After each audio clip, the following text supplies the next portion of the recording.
Hello and welcome to round 5 of my Days of Thunder gameplay series from Pocono, where many strategy guides have told me it's physically impossible to win.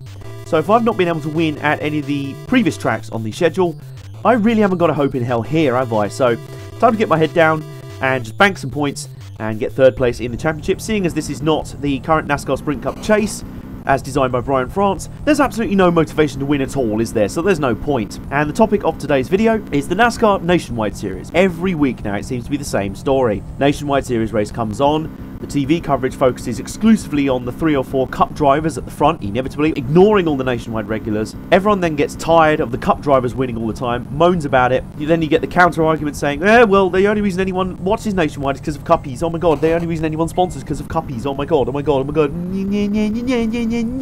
So I can't see any reason for it, really. I mean, this is the developmental series. This is for young drivers to prove that they are worthy of joining the Cup series, or for drivers like Sam Hornish, Elliott Sadler, people like that who have lost their Cup drives, to be able to say to owners, look, here's why you should give me another chance. This is why I deserve another shot at the Cup series. What benefit do Cup drivers get out of racing these guys every week and stealing all the wins from them and taking all the best drives? That's the crucial bit. And, well, I'm battling one of the better cars on the circuit right here. This is a good side-by-side battle here. I'm actually enjoying some good racing for once. This is fun. This is a novel idea. We don't get this very often in Days of Thunder. Side-by-side still, look at this.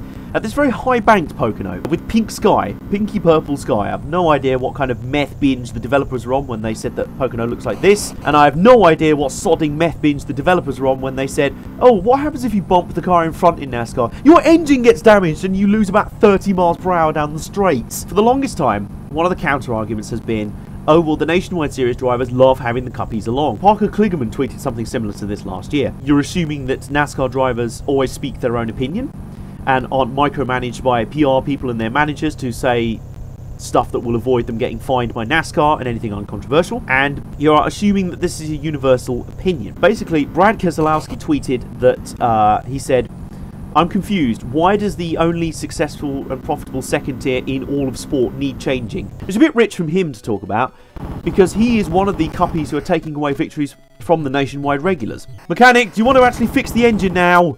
It's what I pay you to do. With, I don't know, peanuts. No. Anyway, and I've just LePaged the 6th place car again. Yeah, he posted on Twitter about this, and then Tanner Berryhill, who's kind of a minor level Nationwide Series regular driver, had this reply. I'll show it to you on the screen. He said, because we want to be superstars like you, but it's very difficult to do in family-run and owned cars. You know that. For many people, they say that Cuppies in the Nationwide are the only reason why anyone pays attention. That's the only reason fans watch Nationwide, is for Cuppies. Forgetting that Cuppies are on the track for 4 or 5 hours every week on a Sunday in their own race. It's called the Sprint Cup race, where the Cuppies drive against each other. They all say, oh, no one to go near the Nationwide Series. The only reason anyone sponsors anyone in the Nationwide Series is because of Cuppies. Cuppies, yeah. Actually, it is true, but it's too far the other way. It's actually detrimental to the regulars in the Nationwide Series. All the sponsors go straight to the Cuppies, like Kyle Busch and everything, and want the Cuppies to drive full time, meaning there's less drives available and less sponsorship opportunities available for the actual Nationwide Series regulars. These are the drivers that this series is supposed to be supporting. I mean, what other developmental series would reward a driver coming second in the championship with not giving him a chance in the main game, but actually him losing his ride to a mostly Cuppy regular and then having to be a bit part player to a Cup regular? That's what happened with Sam Hornish last year, and I still can't believe that this situation has happened. It's absolutely ridiculous. And another good battle here. I'm getting some good battling in this race, actually. I'm up to 4th again, so hopefully I might be able to cling on to a 4th place in this race. That will help my tilt for 3rd. It basically means we have a sort of 3-tier situation in the Nationwide Series at the moment.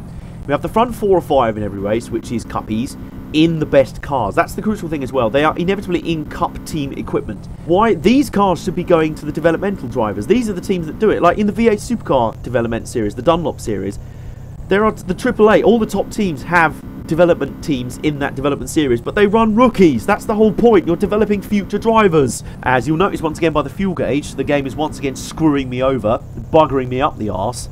So I guess my 2-stop strategy for this race is gone. Never mind, it could be worse. I was told in many strategy guides that you'd have to pit 4 times in this race.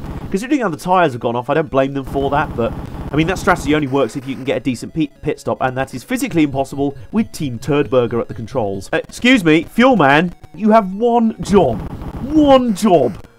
Go on, mush, fill it up. There you go. I want my money's worth. So I want to hear kind of your thoughts on the Nationwide Series currently, because it's really starting to grind my gears, the current situation. Seriously, I think the only people who are still enjoying it at this stage are fans of the Cup drivers, like hardcore fans. You'll always get a contingent. Every time Kyle Busch wins a Nationwide race, which is every bloody week at this point, you get that hardcore bunch. It's like, you're just jealous because Kyle Busch won, man. Yeah, Kyle Busch pawns and you are suck ass.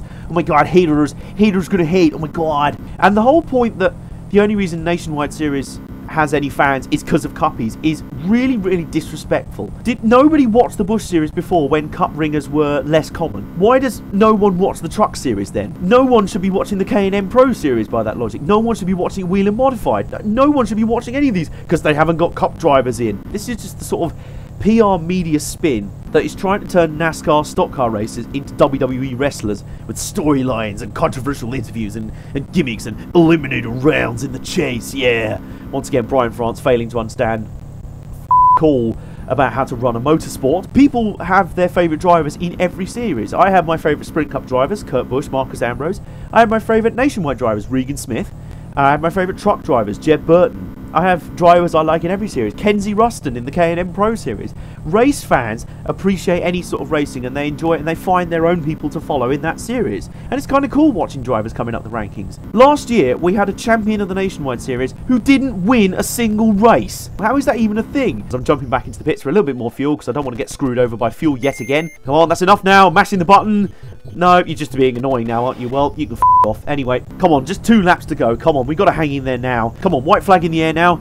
My biggest fear now is that either the tyres blow out or the 6th place car just comes breezing by me at the last. Oh, there we go. We're going to make it. There's the checkered flag. We've made it. I'm happy with that. Top 5 at Pocono, the impossible track, the hardest track on the schedule. Very happy with that. And I actually beat my nearest championship rival, Peter Ray. He's 6th. Tryman and Ritter were ahead of me. Lyle Ritter, we actually had some good battles in that race. I quite enjoyed that.